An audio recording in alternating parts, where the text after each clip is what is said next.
dari Denpasar. Mana? Saya juga dari Denpasar. Mana? Sudah ya? Kenapa kamu nggak hadir? Ngumpet terus! Kata tidak datang. Ngumpet terus! Ngumpet aja itu. Ini pengadilan, Bung. Ngumpet aja. Bukan pengadilan, ini di luar pengadilan. Tadi bicara ini di luar pengadilan, bukan di pengadilan. Nah, mana prinsipalnya? Kok diwakilin kuasa hukum mulu? Sidang lucu. Lu dipanggil resmi nggak hadir. Sidang lucu. Sidang lucu lu, tahu nggak? Sidang lucu, opa, sidang lucu, tahu nggak? Bak api yang kian membara. Hal itulah yang terpancarkan seusai bergulirnya persidangan gugatan Christopher Stefanus kepada pasangan suami istri Vincent Verhaeghe dan juga Jessica Iskandar.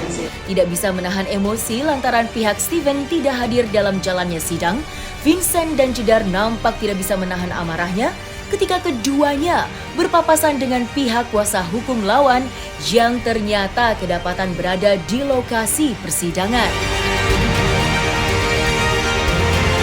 Berteriak serta menantang agar Steven dapat menemui dirinya, kisruh antara pihak Jessica Iskandar dengan pihak lawan pun tidak bisa terhindarkan setelah hakim menunda persidangan dengan alasan pihak penggugat Steven yang tidak hadir. Lantas, seperti apakah ungkapan kekecewaan Vincent Verhaeghe beserta pihaknya melihat ketidakprofesionalan pihak penggugat yang justru mangkir dalam persidangan gugatan pertamanya itu? Banyak alasan hadir. Jam waktunya yang benar dong, profesional dong. Saya nggak peduli. Ya. Saya di sini cari keadilan kok. Ya, biar ada satu langkah kita mundur ya. Tidak mungkin. Prinsipal dan kuasa hukum sama-sama yakin. Fight, kita akan fight. Apapun alasan itu profesional. Itu omong kosong itu. Ya kan, kita tetap menghargai proses sidang. Penggugat itu harus hadir. Panggilan sidang dilihat, boleh ditanyakan kepada Humas Pengadilan Negeri.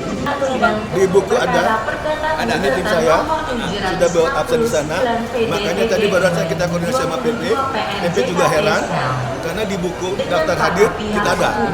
Tapi dipanggil 13 kali belum nongol. Karena kenapa? Rekan saya ini nunggu saya. Saya dari Denpasar datang ke Bali, Jakarta. Ya, tapi intinya pada hari ini kan buktinya saya ada di PN Jakarta Selatan. Karena menghormati apa arti gugatan yang kita sudah masukkan kepada PN Jakarta Selatan. Ya, yang kita dengar barusan juga kita koordinasi sama PP-nya, itu dinyatakan dimundurin 2 minggu dari sekarang. Nah, 2 minggu dari sekarang tanggal 19. Nah, kemungkinan kita akan datang kembali untuk melanjutkan daripada sidang yang memang kita inginkan, yaitu gugatan perbuatan melawan hukum. Klien kami, Bu Jessica Iskandar dan juga Bapak Vincent, memenuhi panggilan sidang yang digugat oleh Christopher Stefanus Budianto sebagai penggugat ya. Ini sidang pertama. Tetapi sebagaimana teman-teman lihat tadi, kami kooperatif datang dalam pengadilan. Kita di relas panggilan sidang kita menghadap. Tetapi penggugat dan kuasanya tidak muncul dalam gugatan pertama. Maka itu tadi kami menyampaikan juga kepada majelis hakim yang mulia, disampaikan oleh majelis hakim tadi akan mengambil sikap. Dan di sini klien kami menunjukkan bahwa kami kooperatif.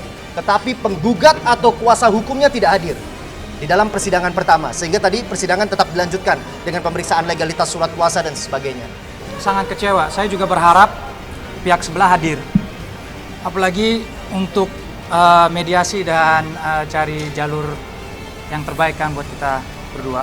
Cuma kalau mereka nggak hadir, ya kecewa. Maksudnya balik lagi, jangan iming-iming doang. Buktikan bahwa kalian tuh benar dan mau hadir. Jangan sekedar tadi saya juga lihat kok ini dari timnya mereka.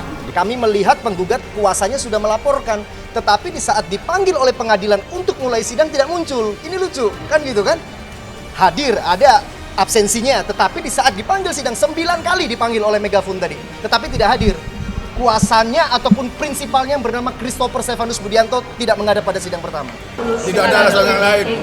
Kita sebagai penggugat yang baik, kita akan buktikan gugatan kita bahwa tidak boleh seseorang membuat sesuatu atau menyatakan seseorang itu telah melakukan suatu perbuatan melawan hukum. Di sini kita menghargai hak orang untuk menggugat. Itu adalah hak warga negara. Tetapi mengapa formalitas hukum acara pada saat panggilan sidang pertama pun mereka tidak hadir? Bagaimana kita mau menyentuh isi substansi sedangkan formalitas di awal tidak menghadiri hal tersebut? Sehingga kita pun tidak mau berkomentar lebih lanjut sebenarnya, karena kita sudah menyiapkan isi materi dan harus digarisbawahi. Setiap orang menggugat itu adalah hak hukum. Tetapi dalam gugatan itu kita akan lakukan gugatan balik dalam satu perkara, rekonvensi. Itu adalah hak daripada tergugat. Dan kita sudah siapkan itu. Tetapi dalam gugatan itu kita akan lakukan gugatan balik dalam satu perkara, rekonvensi. Itu adalah hak daripada tergugat. Dan kita sudah siapkan itu. Baru saja berbahagia atas kelahiran Don Verhaeghe. Cobaan bertubi-tubi yang kini tengah menerpa Jessica Iskandar dapat terbilang menjadi sebuah kisah yang begitu memilukan bagi dirinya saat ini. Kehilangan barang berharga berupa 11 mobil mewah bernilai miliaran rupiah yang ia beli dari hasil jerih payahnya selama ini. Hal itulah menjadi sebuah titik di mana Jessica Iskandar dikabarkan sampai harus merasakan depresi hingga jatuh sakit di saat dirinya harus mengurus bayi serta anak yang masih berusia 5 tahun.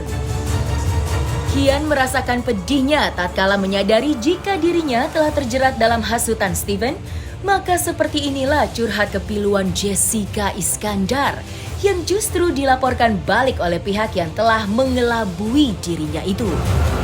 Ya paling yang tadi ingin saya sampaikan kepada majelis hakim bahwa saya tuh ingin bercerita sejak 2,5 tahun lalu saya mengalami sakit takikardia, hyperthyroid autoimun itu karena saya stres.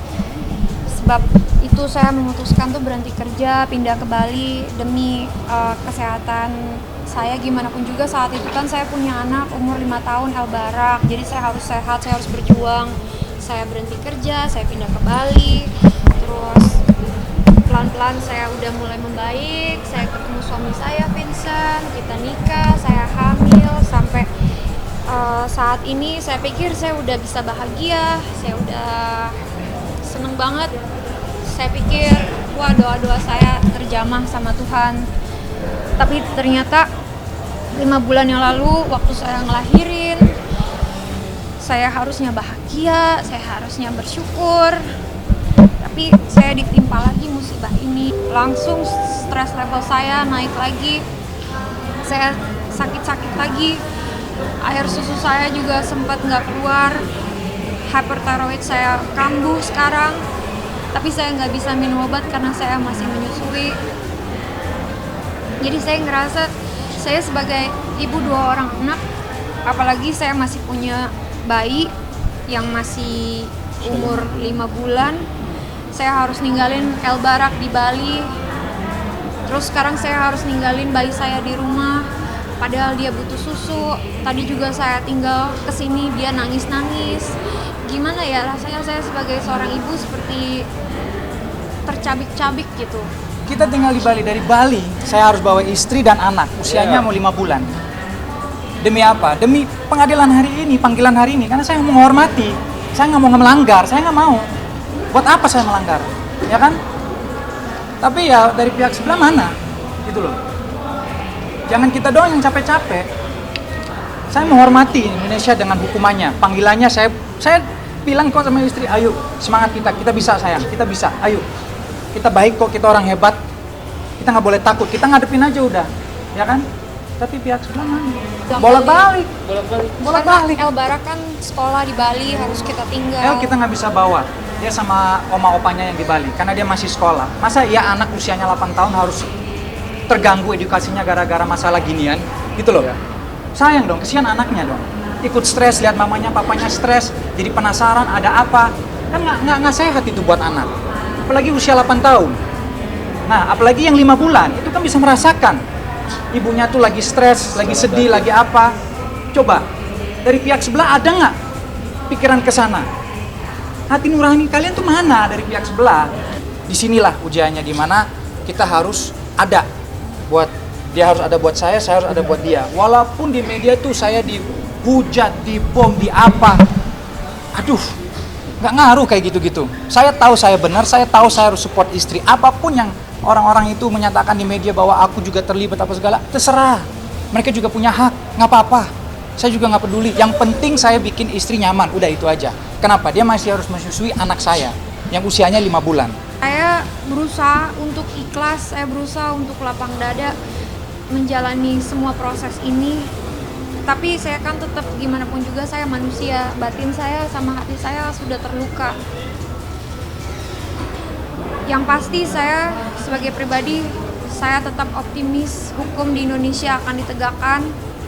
Saya akan terus berjuang untuk mendapatkan keadilan di mana saya adalah korban.